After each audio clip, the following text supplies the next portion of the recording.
दोस्तों, railway station पर जिंदगी बिताने वाला हर आदमी प्रधानमंत्री नहीं बन सकता। कुछ लोग क्राइम की दुनिया में भी आ जाते हैं। आपने हर्षद मेहता स्कैम के बारे में तो सुना ही होगा, लेकिन अब हर्षद पर बनी फिल्म का सीजन 2 आने वाला है, जिसमें कहानी है अब्दुल करीम तेलगी की। वो शख्स जिसके स्कैम से भारत सरकार हिल गई थी और जिसके अरेस्ट पर कई नेताओं के हाथ पांव फूलने लगे थे, क्योंकि उन्हें डर था कि अब कहीं उनकी चोरी भी न पकड़ी जाए।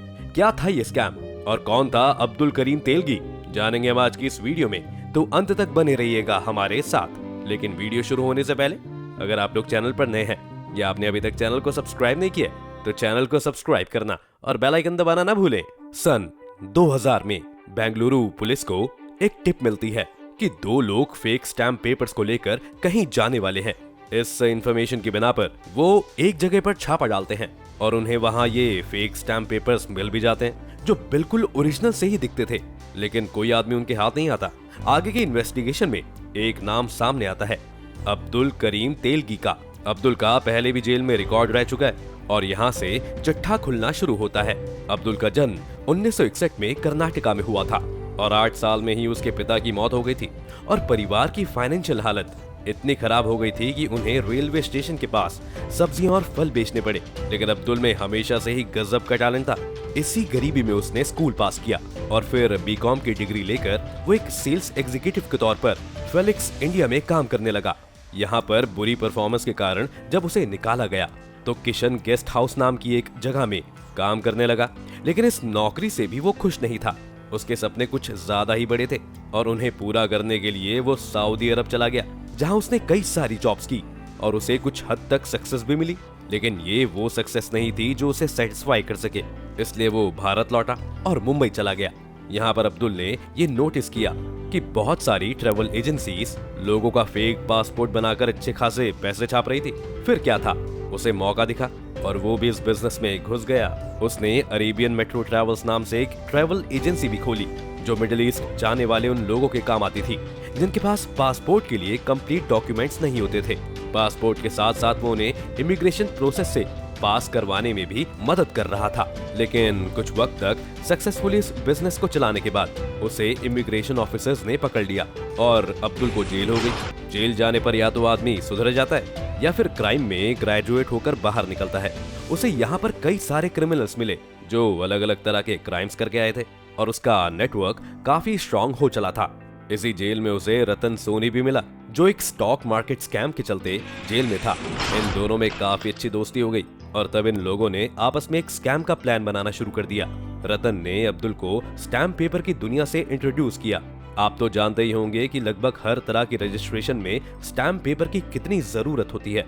इन दोनों के पास पूरा प्लान तैयार था और क्योंकि तब भारत काफी तेजी से ग्रो कर रहा था, इसलिए स्टैम्प पेपर की जरूरत बिजनेस सेक्टर में भी पड़ रही थी। इन लोगों ने जेल से बाहर आने के बाद सबसे पहले सरकारी अफसरों और पॉलिटिशियंस के बीच में अपना नेटवर्क बढ़ाना शुरू किया, क्योंकि इसके बिना ये काम इम्पॉसिबल था। फिर उन्होंने 1974 में एक ऑफिशियल स्टैम्प वेंडिंग लाइसेंस भी इशू करवा लिया, ताकि उन पर किसी को शक ना हो। अब स्टैम्प पेपर प्रिंट करने के लिए उन्हें एक मशीन चाहिए थी और उनकी किस्मत अच्छी थी, क्योंकि नासिक में एक गवर्नमेंट सिक्योरिटी प्रेस थी जहां पर स्टैम्प पेपर्स प्रिंट किए जाते थे। इनकी मशीन्स जब पुरानी हो जाती थी तो वो इन्हें ऑक्शन करके बेच देते थे। अपने कनेक्शंस के थ्रू अब्दुल ने इन ऑक्शंस में पार्ट लिया और ऐसी ही कई मशीन्स खरीद ली। इसके बाद बचा स्टैम्प पेपर का पेपर और उसकी इंक या डाई। मशीन हाथ आने के बाद ये सब जुटाना उतना मुश्किल नहीं था और कई पॉलिटिशियंस भी उसे इस काम में मदद कर रहे थे। इसके बाद तो अब्दुल ने धड़ाधड़ फेक स्टैम्प पेपर्स प्रिंट करने शुरू कर दिए और उन्हें मार्केट में डिस्काउंटेड रेट पर बेचना शुरू कर दिया और इस तरह लोग भी अब अब्दुल के पास ही आने लगे। कुछ समय बाद रतन और अब्दुल के बीच में किसी बात को लेकर झगड़ा हो गया। अब सिर्फ इस बिजनेस में अब्दुल तेलगी ही बचा था और उसका एम्पायर एक्सपेंड करता गया। वो जितना पैसा कमाता उतने ही उसके कनेक्शंस अंडरवर्ल्ड से लेकर संसद में मजबूत होने लगते और क्योंकि वो ओरिजिनल मशीन, पेपर और इनका ही इस्तेमाल कर रहा था, इसलिए कोई भी ये नहीं कह सकता था कि उसके इशू किए गए स्टैम्प पेपर्स फेक हैं। इसके बाद जब उसे ज्यादा तरक्की चाहिए थी तो उसने एक और ट्रिक लगाई और मार्केट से सारे स्टैम्प पेपर्स खरीदने शुरू कर दिए ताकि स्टैम्प पेपर्स की किल्लत होने लगे। अब वो समय आ गया था जब किसी को भी स्टैम्प पेपर की जरूरत होती तो उसे अब्दुल के पास ही जाना पड़ता और कई बड़ी बड़ी कंपनीज भी उसे डायरेक्टली कांटेक्ट करने लगी। अब्दुल ने अपना बिजनेस अब एक्सपेंड करना शुरू किया और फेक स्टैम्प पेपर्स के साथ अब वो fake judicial court fee stamps, revenue stamps, special adhesive stamps, foreign bills, broker notes, insurance policy, share transfer certificates और बाकी कई सारे लीगल डॉक्यूमेंट्स भी प्रोवाइड करने लगा।